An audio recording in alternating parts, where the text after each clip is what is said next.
meus irmãos, boa noite, a paz do Senhor Jesus para todos vocês.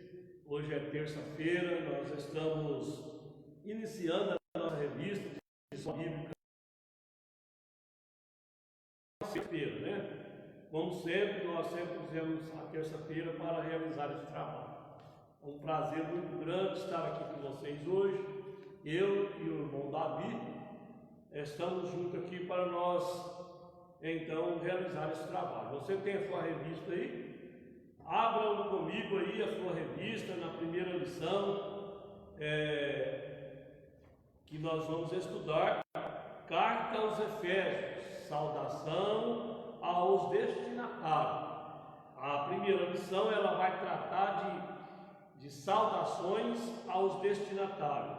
O apóstolo Paulo escreveu essa carta a alguém.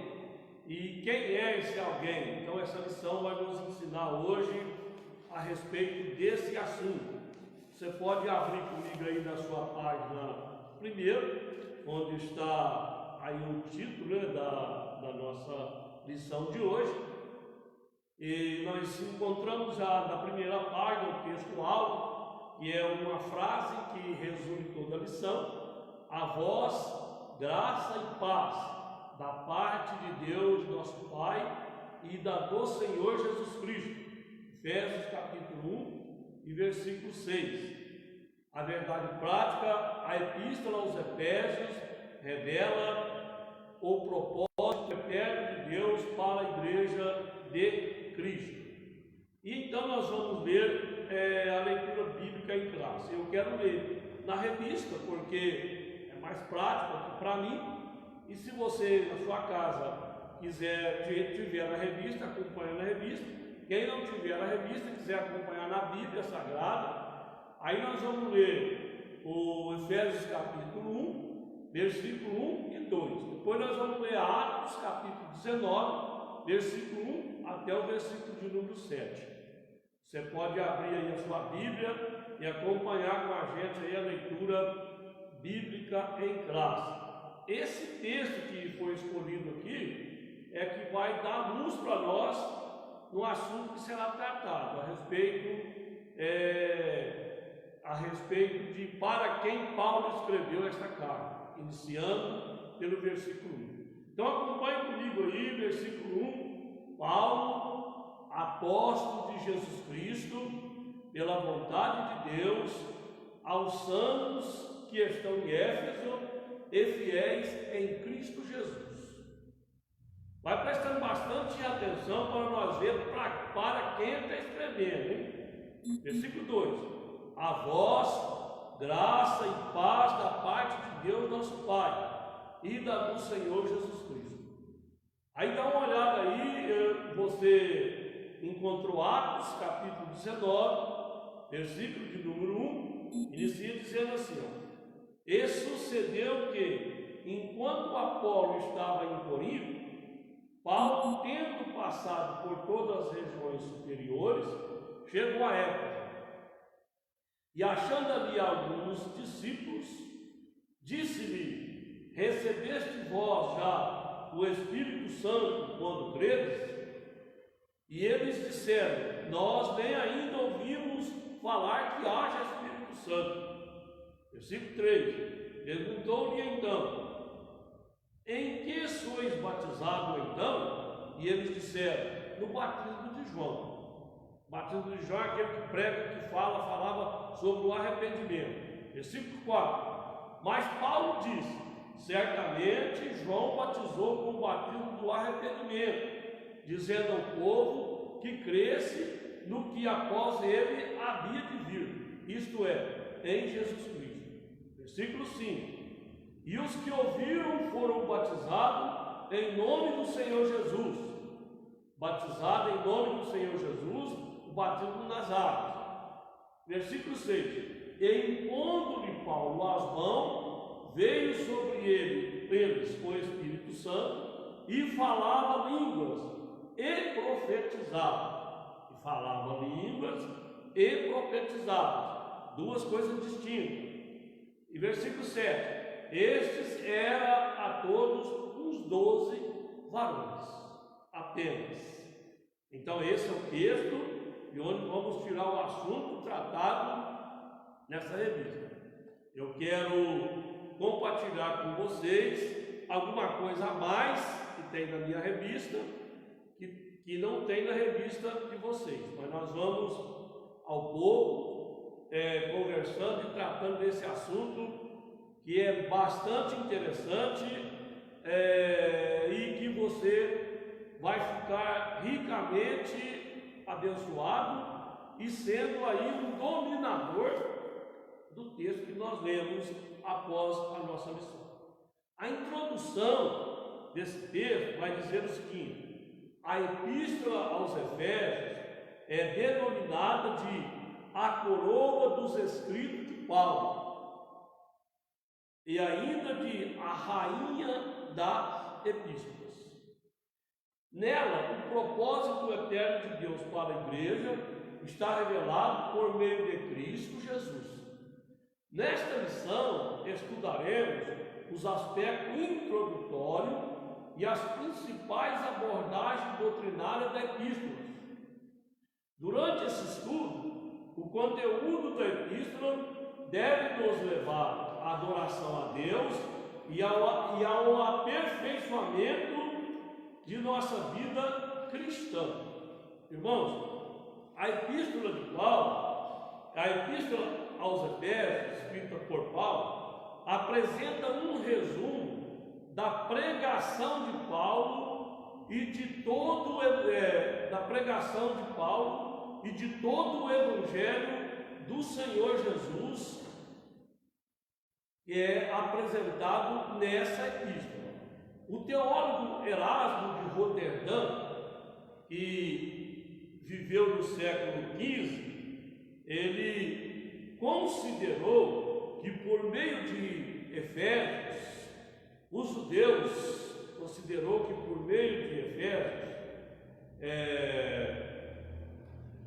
Paulo ensinou que, embora a graça tenha sido prometida aos judeus, ela foi também estendida ao gentio pelo decreto eterno de Deus. Então essa passagem dessa primeira lição que nós vamos ler, estudar, ela vai tratar também desse assunto, porque a lição primeira, ela trata, além de ela tratar sobre para quem foi escrito, ela trata um pouco resumido de todo o conteúdo da carta no decorrer para frente, e vai até o capítulo de número 6. A autoria dessa carta, irmãos, conforme o costume da época, o autor inicia a carta declarando sua identidade. Paulo inicia assim: Paulo, apóstolo de Jesus Cristo. Você viu isso no versículo 1. Paulo, apóstolo de Jesus Cristo, pela vontade de Deus. Então Paulo está revelando que ele é apóstolo. Ele não é apóstolo de homem, ele não é apóstolo de uma igreja, ele não é apóstolo de uma denominação. Ele é apóstolo de Jesus Cristo e não pela vontade de homem. Ele não foi apontado por homem algum. Paulo, apóstolo de Jesus Cristo, pela vontade de Deus, a quem? Aos santos que estão em Éfeso e fiéis em Cristo Jesus. O livro de Atos menciona que ele se chamava Saulo. Esse nome Saulo é um nome hebraico, mas que também era conhecido como Paulo, que está escrito em Atos, capítulo 13, versículo 9.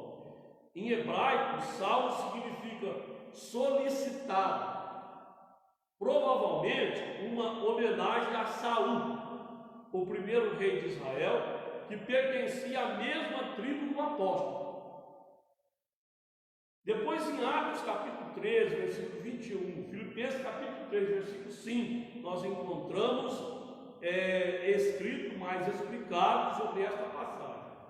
Já Paulo, o nome Paulo, significa pequeno, era o seu nome Romanos, que é escrito em Atos 22 e 5. Então nós encontramos aí na introdução a respeito de alguns assuntos que será tratado no decorrer. Em seguida, nós entramos no primeiro assunto, que é a autoria da carta. Quem é o autor dessa carta? Paulo, apóstolo de Jesus Cristo, pela vontade de Deus, que escreveu a quem? Escreveu a Éfeso. E quem é que estava em Éfeso? Os fiéis em Cristo Jesus. Então você aprendeu aí agora a autoria e data dessa carta, né? Mas aí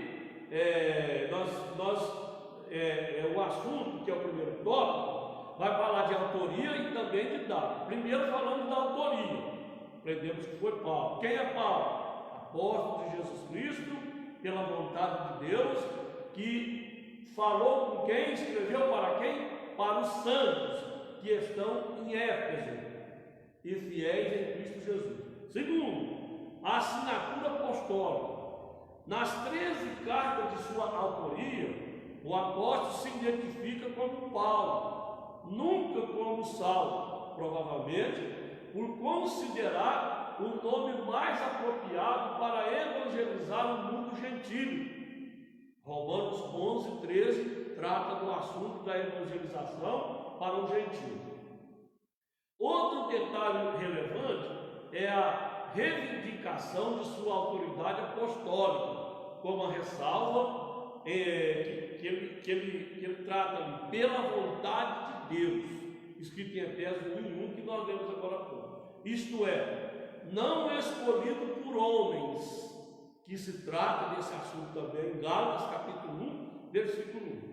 Então agora nós aprendemos que a assinatura apostólica, Paulo está tratando também do seu apostolado, porque ele não poderia, como foi escolhido 12 apóstolos por Jesus Cristo, ele não poderia estar incluído entre os 12 apóstolos, e alguém poderia duvidar do seu ministério apostólico. Mas aí agora ele está tratando aqui que ele também é apóstolo, e não é apóstolo escolhido por homem, ele está tratando que ele é apóstolo escolhido por Deus. Então isso é uma afirmação de sua assinatura apostólica. Terceiro lugar, é uma epístola da prisão.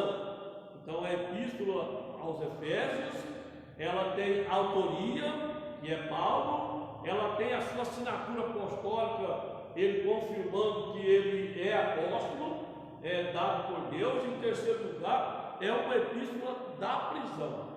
A epístola foi escrita no período em que Paulo se encontrava preso em Roma. Ele se identifica como prisioneiro de Jesus Cristo. Mais para frente nós vamos estudar isso no capítulo 3, versículo 1. Ele está se identificando como prisioneiro de Jesus Cristo. Ele se identifica também como preso do Senhor. Nós vamos estudar também, capítulo 4, versículo 1. Ele se identifica também como embaixador em cadeias, e nós vamos estudar também capítulo 6 e versículo 20. Isso indica que era uma carta enviada da prisão, ele estava no cárcere. Essa carta foi enviada para os irmãos de Éfeso, ou para a igreja de Éfeso, por um homem que estava na prisão. Paulo estava preso. Por essa razão, ele integra o rol das epístolas da prisão, redigida aos Efésios, aos Filipenses, aos Colossenses e a Filemão. Então, se você não sabia ainda, guarda aí com você, grifa aí na sua revista as cartas que ele escreveu quando ele estava preso: Efésios, Filipenses, Colossenses e Filemão. Essas 4 cartas Paulo escreveu, ele estava preso na prisão domiciliar. Aí não trata aqui daquela prisão de Roma, lá na masmorra. Aqui trata também da prisão de Roma, mas domiciliar, onde era pagado o aluguel de uma casa para ele ficar preso. Ele ficou por 2 anos em Roma preso nessa casa. Mas também ele ficou preso em Roma na masmorra. Ali ele escreveu uma carta também, e a carta de 2 Timóteo. Mas não se trata aqui desse assunto.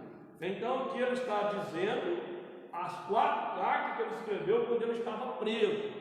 De vez em quando a gente vê alguém pregar, e às vezes por não perceber, ou por não ter estudado esse lado, pessoas dizem assim: Paulo escreveu Coríntios, ele estava preso. Eu já vi, não. Paulo não escreveu a carta aos Coríntios, ele não estava preso, não. Por sinal, quando ele escreveu Coríntios, ele estava em Éfeso. Quando ele fundou a igreja de Éfeso, ele escreveu a carta aos Coríntios, ele não estava preso. Mas quando ele escreveu a carta de Éfeso, ele estava no cárcere. Então nós aprendemos agora 3 coisas interessantes. A autoria da carta foi Paulo, nós aprendemos. A assinatura apostólica confirmando o seu apostolado, que recebeu da parte de Deus. Em terceiro lugar, uma epístola da prisão. Ele estava preso quando escreveu essa carta.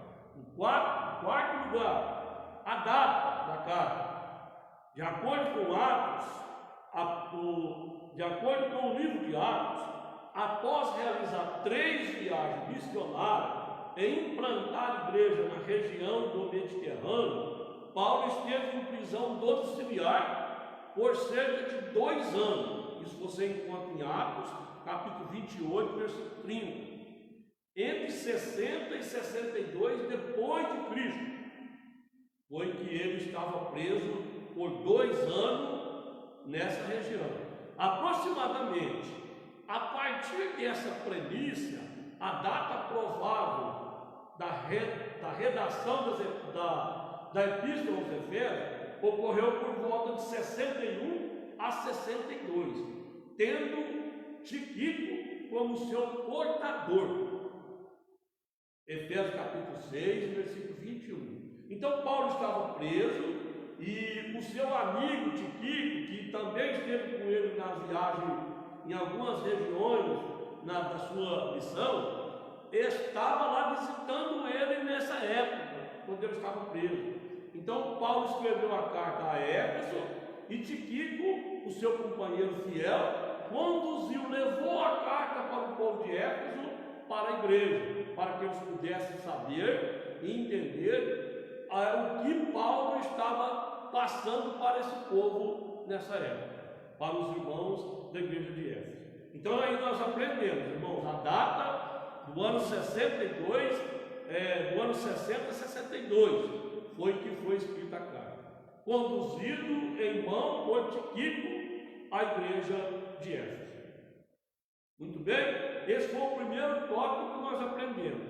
Como o nosso tempo é eficaz, não vamos detalhar muito, eu quero ler devagar e tratando do assunto bem devagar também, para ver se nós conseguimos fazer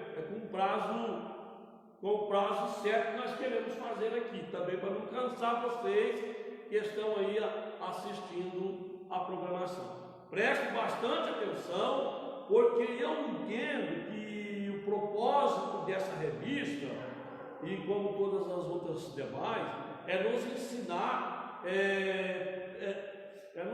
a ter domínio, principalmente essa, nos ensinar a ter domínio da carta aos Efésios. Você precisa ter um domínio dessa carta. Então, você vai percorrer junto comigo aqui em todas as 13 lições, ou eu ou o pastor Valdir estiver aqui na frente, ou seja, o outro irmão, você vai percorrer para aprender os assuntos teológicos, os assuntos soteriológicos, os assuntos escatológicos que ela trata. Você vai aprender aqui durante as 13 lições. Mas vamos continuar, irmãos. Então, aí nós aprendemos o primeiro tópico. O segundo tópico é destinatários. Destinatários. Para que região que Paulo escreveu? Primeiro tópico, primeiro subtópico, a cidade de Éfeso, fundada por volta de 1050 a.C., tornou-se um centro político, comercial e religioso da Ásia Menor. Ásia Menor, onde é que fica estudado? Hoje está na Turquia. A região dessa cidade hoje se localiza na Turquia. Era uma cidade litorânea, cujo porto desaguava no mar Egeu. O mar Egeu é o mar da ilha de Patmos, onde João posteriormente, bem depois disso, foi levado e exilado para esse lugar. Sua rua principal era pavimentada em mármore, com colunas trabalhadas em ambos os lados. Era considerado uma metrópole, com cerca de 500 mil habitantes. Nessa época, uma cidade com 500 mil habitantes era um absurdo, né? Muito imensa, muito grande demais, considerada por todos na época. Como ela era uma cidade portuária, então ela era visitada constantemente por muitas pessoas que vinham ali para fazer turismo, ou vender ou comprar as coisas também. Tinha o maior anfiteatro do mundo, com capacidade para 25 mil espectadores. Próximo dali ficava um estádio com a pista de corrida e a arena onde ocorriam as lutas entre animais selvagens, como também entre homens e animais, que eram jogados pelos imperadores para fazer espetáculo para as pessoas que sentavam nas arquibancadas, nos lugares ali, para assistir a cena. Então, a cidade de Éfeso era isso aí que nós vimos aqui, né? Uma cidade com cerca de 500 mil habitantes, e tinha um lugar onde as pessoas se reuniam para assistir espetáculo que atendia 25 mil pessoas nesse lugar. E também nesse lugar tinha as pistas de corrida, onde as pessoas praticavam corridas e lutas nas arenas. Segundo subtópico, como que era a religiosidade dessa cidade? Como vivia religiosamente essa cidade? A cidade abrigava o templo de Ártemis, que era uma deusa Diana, chamada de deusa da fertilidade, construído em mármore. A economia dessa cidade dependia dos milhares de turistas que a visitavam. Sua maior fonte de renda era o comércio de nichos, quer dizer, que é construção de imagens, né?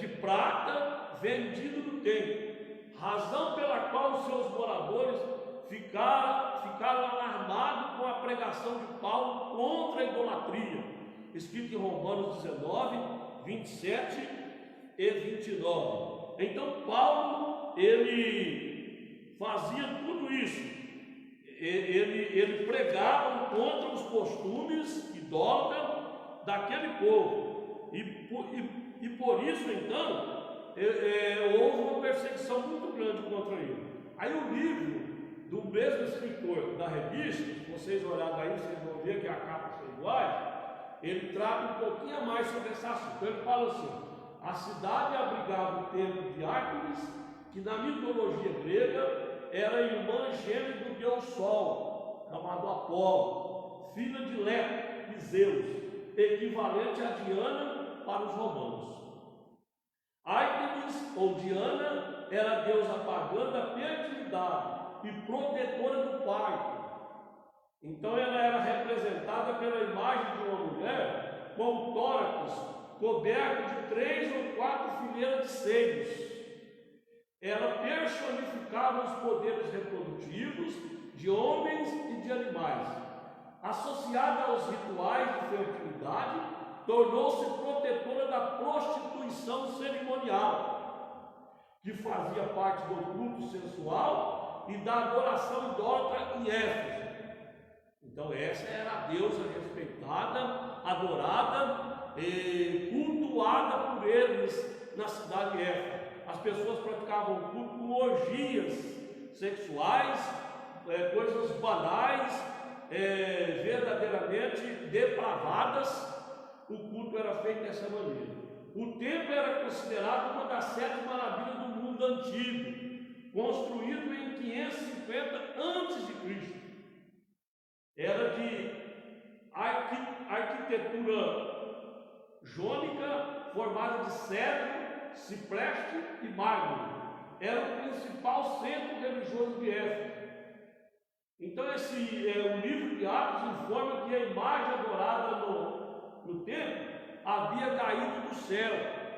Então significa que algum meteorito foram recolhidos e talhados para poder construir essa imagem maligna que eles adoravam.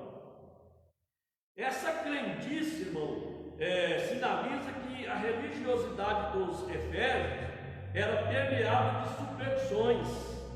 O cortejo do templo se abrangia sacerdotes, sacerdotisas, assistentes, escravos, eunucos, que cultuavam por meio de atos sexuais, indicam o nível de depravação e moralidade daquela cidade. Imagina Paulo num lugar desse, né? Então o culto idólatra era estimulado pela crença e pela prática do ocultismo, referendado pelos inúmeros livros de artes mágicas, encantamentos, amuletos, porções, sacrifícios e feitiços. Então, quando Paulo pregou nessa cidade, as pessoas que aceitavam a Cristo baseada na pregação de Paulo traziam seus livros para as praças públicas e queimavam em praça pública os seus livros. Isso trouxe um prejuízo muito grande para as pessoas que escreviam os livros e para a cidade turística daquela época. Aí uma perseguição muito grande estava então já para se levantar contra eles. Então essa era a religiosidade de Éfeso. Foi nessa época, diante desse cenário, que o apóstolo Paulo se colocou de pé para gritar em voz alta nas praças públicas, na sinagoga, por todos os lugares, que aquele povo estava servindo ao diabo e que a maneira como eles faziam o culto era desagradável a Deus. Terceiro, a igreja de Éfeso. Como era essa igreja? Paulo evangelizou a cidade e seus arredores durante 3 anos, escrito em Atos capítulo 20, versículo 31. Quando ele chegou a Éfeso, o apóstolo encontrou 12 discípulos, os quais batizou nas águas e conduziu a receber o batismo do Espírito Santo. Atos 19, 5 e 7. E eu faço uma parada aqui para nós comentar um pouco sobre esse assunto. Mas para dizer o seguinte: para aqueles que costumam dizer que línguas estranhas só tem validade em Atos dos Apóstolos, porque elas veio com interpretações, para aquelas pessoas que falavam aqueles idiomas, que os nossos irmãos, 120 pessoas, falavam em línguas, e cada um no idioma de certos grupos que estavam presentes naquela festa. Então aqui está desmentindo todas essas pessoas, porque nessa passagem aqui, em Atos, Paulo se faz presente apenas com 12 pessoas, está dizendo 12 varões estavam presentes naquele encontro de Paulo naquele dia, e todos falavam o mesmo idioma, não tinha ninguém falando outro idioma ali, não precisava falar idioma do céu para que eles entendessem. Então Paulo colocou a mão sobre aqueles homens, e a Bíblia diz que eles falaram em línguas estranhas e profetizaram. Então as duas palavras são distintas, a palavra aí está separando as duas. Aí não vem alguém querer interpretar e dizer assim: não, mas está falando que falou em língua e profetizaram. Falaram em línguas estranhas e profetizaram. Então eles falavam em línguas estranhas aí, e não precisou de intérprete, né? Porque eles estavam falando a língua que Deus havia batizado eles no Espírito Santo naquele momento ali. Então, continuando a nossa leitura, em seguida evangelizou os judeus na sinagoga por um espaço de 3 meses, Atos 19 e 8. E com alguns judeus resistiram o evangelho, ele voltou para os gentios, pregando num salão lugar na escola de Tirano, escrito em Atos 19, 9. Em Éfeso, Deus usou Paulo poderosamente e a igreja crescia, pois até os lenços e os aventais dos apóstolos foram usados para curar os enfermos e expulsar os demônios. Grandes líderes da igreja também passaram por Éfeso. Apolo ministrou ali, foi instruído por Priscila e Áquila, Timóteo também foi designado para pastorear na cidade, escrito em 1 Timóteo 3, e segundo Irineu, do século II, ele, depois de Cristo, bispo grego do primeiro século, o apóstolo João também liderou a igreja, né? Ele diz que o apóstolo João também liderou essa igreja. Então, amados irmãos, só fazendo outra paradinha aqui, porque tem coisas que nós não podemos deixar ficar para trás. E nós vemos que o poder de Deus se manifestava tanto na vida do apóstolo naquela época, devido àquela situação maligna de trevas que dominava a cidade. Então era preciso que a manifestação da glória do Espírito Santo de Deus estivesse mesmo presente com toda a força, de toda maneira, para que o povo visse, para que pudesse crer que aquilo que o Paulo estava falando, que aquelas palavras eram vinda de Deus, para que eles pudessem crer. Então, sobre esse assunto, né? Durante a sua permanência em Éfeso, Paulo escreveu a primeira epístola aos Coríntios, e pelo menos a maior parte da segunda epístola. Por meio das epístolas aos Coríntios, é possível desvendar a gravidade e as agruras da batalha enfrentada por Paulo na capital da Ásia Menor. 2 pontos. Abre aspas. Porque não queremos, irmãos, que ignoreis a tribulação que nos sobreveio na Ásia, pois que fomos sobremaneira agravados, mais do que podíamos suportar, de modo tal que até da vida, nós desesperamos. Fecha aspas. Segundo os Coríntios 1 e 8. Então a situação tribulosa era tão grande sobre a vida dele e daqueles irmãos que estavam ali com ele, que eles achavam que ia morrer, ia ser morto. Eles não esperavam sair dali vivo, de forma nenhuma. Quando desembarcou na cidade, o apóstolo encontrou 12 discípulos, os quais foram batizados nas águas e conduzidos a receber o batismo do Espírito Santo. Atos 19, versículos 5 e 7.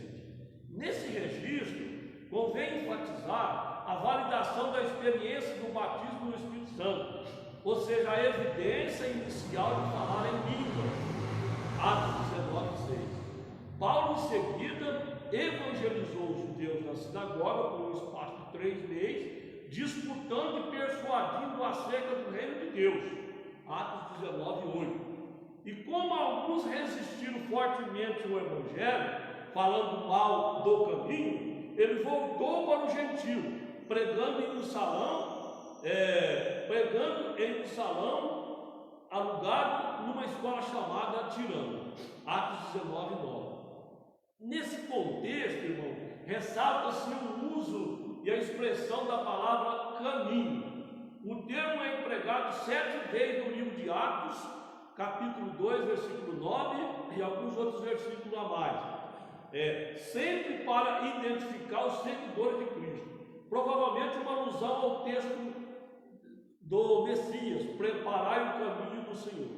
Durante 3 anos de muita dedicação e árduo trabalho missionário, a igreja cresceu e multiplicou. Feitos miraculosos, extraordinários foram operados naquela cidade imoral, supersticiosa, escravizada, refém de poderes ocultos. Então Deus se manifestou com bravura sobrenatural na vida daquele homem. O poder de Deus sobrepujou de todo tipo de encantamento e poções, cura de enfermidades, expulsações de demônio, escrito em Atos 19, 12. Nesse aspecto, é salutar entender o propósito da narrativa desses milagres em comum, pois não se trata de texto normativo a ser seguido pela igreja, que é aquela passagem que os aventais e os lenços de Paulo, as pessoas pegavam e levavam para casa, colocavam sobre o doente e ele era curado. Isso não é norma para a regra da igreja, né? Isso aí aconteceu na época devido à necessidade que Deus tinha de revelar aquele povo que aquele homem chamado Paulo era servo dele e que eles deveriam crer na palavra que aquele homem falasse. Então Deus permitiu de acontecer coisas extraordinárias como nós nunca mais vimos na vida da igreja primitiva, depois daí, a não ser essa passagem de Paulo, né? Pois não se trata de texto incomum, pois não se trata de texto normativo a ser seguido pela igreja, mas sim o registro da sobreexcelência e grandeza do poder de Deus, acima de todo principado, poder e potestade e domínio. Então essa foi a manifestação gloriosa do Espírito Santo na vida do servo de Deus. Então, isso é sobre esse assunto que nós estamos falando da igreja de Éfeso, né? Em seguida, a saudação epistolar, a saudação do apóstolo, que ele sempre usou para saudar os irmãos. Aí ele fala assim, ó, a saudação é a mais breve dentre todos os escritos de Paulo. Ele se dirige aos santos, ele se dirige aos fiéis. Quem são esses santos fiéis? Aqueles que estão em Cristo Jesus. Aí ele vai usar essa palavra, aqueles que estão em Cristo, no versículo 1. Isto é, aqueles que foram separados, que foram consagrados para ser propriedade exclusiva de Deus.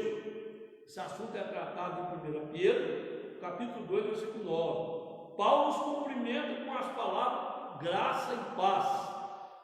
É uma expressão que lembra o favor gratuito e merecido de Deus quanto aos destinatários. A maioria dos intérpretes considera que a epístola era uma carta circular destinada aos cristãos de maioria gentílica, de muitas igrejas da Ásia, proveniente de Éfeso, a metrópole mais importante daquela região. Então se crê muito nesse parecer, quando fala assim, ó, carta do apóstolo Paulo aos Efésios. Então, Éfeso era uma cidade muito grande, mas quando Paulo fundou essa igreja naquela região ali, ele não fundou só essa, ele fundou várias igrejas, e a igreja mãe era a igreja de Éfeso. Então, quando ele escreveu essa carta a Éfeso, a carta também era adereçada às outras igrejas que pertenciam à igreja de Éfeso. E depois nós entramos então no último tópico, propósito e mensagem da carta. Propósito. Aparentemente a epístola não aborda nenhum problema específico, como em outras de Paulo. Porém, nos capítulos iniciais da carta, percebemos algumas ênfases que sinalizam a solução de certas questões. Por exemplo, havia novos convertidos que vinham do mundo helênico, aquelas pessoas que pertenciam a outras raças, mas que haviam se tornado judeus, ou aquelas pessoas que pertenciam a outras religiões, que estavam agora seguindo o judaísmo, seguindo aqueles ensinamentos que eles traziam. Então, tanto grego como outros mais se apresentavam ali para aceitar a Cristo como Salvador. Então, o propósito dessa carta era fazer com que ênfase que estaria soluções de certas questões. Por exemplo, havia novos convertidos que vinham do mundo helênico e praticavam religiões de mistérios e magia, mas que agora se reunia como santos de Éfeso, haviam aceitado Jesus. Não por acaso, o apóstolo Paulo mostra àqueles crentes que Cristo está no controle do universo inteiro, escrito no capítulo 1, versículo 20 e 22, que nós vamos estudar ainda nas lições seguintes. Então, irmãos, Paulo estava fazendo com que o propósito dessa carta fosse voltado para esses irmãos. Uma vez aceitando Cristo como seu Salvador, os costumes das outras religiões que você tinha, ou os costumes que você tinha lá fora, não tem valor aqui mais. Agora você serve ao Senhor Jesus e a regra de vida é diferente.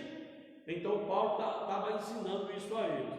Também é possível perceber outro tipo de ênfase do apóstolo. O passado daqueles cristãos era marcado pela imoralidade, pela bebedeira. Mas uma vez salvo agora pela graça, eles deveriam adotar um novo estilo de vida em Cristo. Escrito no capítulo 2, versículo 1 até o 10, que nós vamos estudar ainda.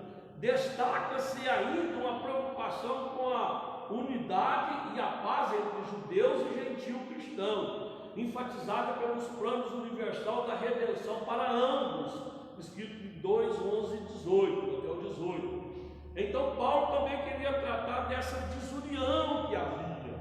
Os gentios vinham para a igreja, mas se a igreja tivesse um grupo forte dos judeus que havia aceitado Jesus, então aquele grupo entendia de muito, queria que essas pessoas se circuncidassem ou passassem por algum processo de religiosidade que o judaísmo ensinava. Então Paulo estava ensinando que não existe isso mais. Uma vez em Cristo, agora todos são santos e fiéis, e estão em Cristo, e todos aqueles costumes foram banidos do meio deles. Sobre essas premissas, então, podemos considerar que uma das intenções do autor aos Efésios era de atender às múltiplas necessidades da igreja, numa perspectiva pastoral. Era essa então o propósito dessa carta. Por isso, a carta é apontada por estudiosos como um tratado teológico sobre a igreja e sobre a igreja como corpo de Cristo. Então o propósito dessa carta era criar esse espírito, esse clima de perfeita união, de todos ser um só pensamento, um só coração, de todos ser santos, de todos ser fiéis, de todos estarem em Cristo. Esse era o propósito da carta. Então você está percebendo que a carta foi escrita para quem? Para a igreja. A carta foi escrita a carta não foi escrita para ninguém individualmente, foi escrita para a igreja. Segundo, a mensagem da carta. A mensagem de Efésios gira em torno de duas temáticas: Jesus Cristo, a cabeça, e a igreja, o corpo. E essas duas temáticas, elas se desdobram, têm um desdobramento desse assunto nos seguintes eixos. Primeiro, consumação do plano eterno de Deus na pessoa de Jesus Cristo. Segundo, atuação do Espírito Santo como penhor da esperança de salvação. Terceiro, reconciliação dos povos por intermédio da cruz de Cristo. Quarto, revelação do mistério da vontade de Deus por obra do Espírito Santo. E quinto, um novo estilo de vida baseado na unidade, na comunhão com o Espírito e na frutificação, na adoração e na intercessão no Espírito. Então esses eixos que se saíam das duas temáticas, que Cristo a cabeça e a igreja o corpo. Então todos os que estivessem em Cristo estavam ligados em um só corpo. Deveria ter esses que estavam em Cristo estava dentro da consumação do plano eterno de Deus na pessoa de Jesus Cristo. Esses que estavam em Cristo, que era o corpo, estavam dentro de uma atuação do Espírito Santo como penhor da experiência da salvação. Esses que estavam em Cristo estavam dentro de uma reconciliação com os povos por intermédio da cruz de Cristo. Esses que estavam em Cristo, que era a igreja, estavam dentro de uma revelação do mistério da vontade de Deus por obra do Espírito Santo.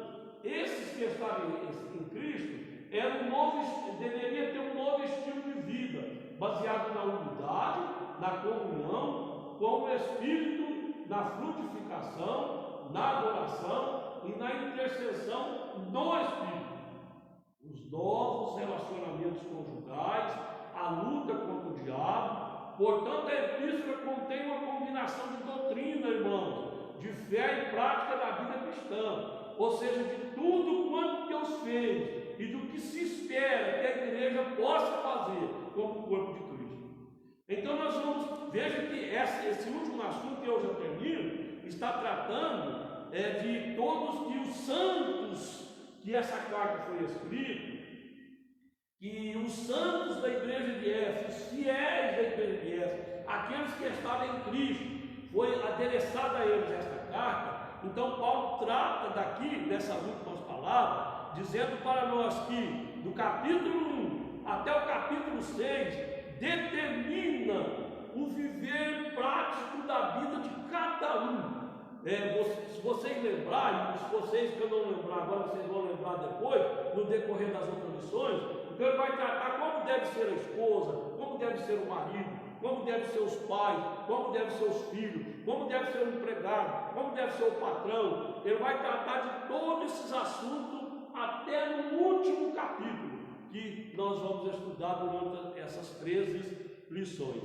Então, somente até aqui, se você quiser, responde na sua casa aí o questionário da lição, procura as respostas, responda aí com freguês, e muito breve nós vamos nos encontrar aqui, em nome do Senhor Jesus, eu creio nisso, e então nós estaremos face a face, tratando às vezes de ter um tempo a mais para nós responder as perguntas com a voz de cada um de vocês. Eu quero fazer uma oração em seu favor, em favor da sua família, em favor da nossa cidade, do nosso estado, de todo o nosso país e de todo esse planeta. Que Deus possa abençoar ricamente a vida de todos. Você que está aí, se você quiser, feche os seus olhos, ore comigo. Se não quiser, pode orar com os olhos abertos mesmo. Se quiser falar com palavras, fala. Se não quiser, fale no seu pensamento. Deus vai ouvir você. Senhor Deus e nosso Pai, em nome do Teu Filho Jesus, nós estamos aqui na Tua presença nessa terça-feira, Senhor, onde nós tratamos de um assunto bastante importante para a nossa vida, para a vida cristã. Senhor Deus, ó Pai amado, Deus de amor, nós também, meu Deus, queremos aproveitar esta oração e pedir ao Senhor, pela Tua bondade, pela Tua misericórdia, que o Senhor abençoe a nossa cidade, abençoa tudo que está acontecendo aqui em nossa cidade, Senhor. O Senhor dê graça, força, meu Deus, e ânimo a todas as pessoas, dá saúde a todas as pessoas, que o Senhor possa também manifestar esse poder, meu Deus, em todo o nosso estado, em todo o nosso país e em todo o nosso planeta. Nós te pedimos isso em nome do Senhor Jesus. Amém. Deus abençoe a todos e até a próxima, se Deus quiser.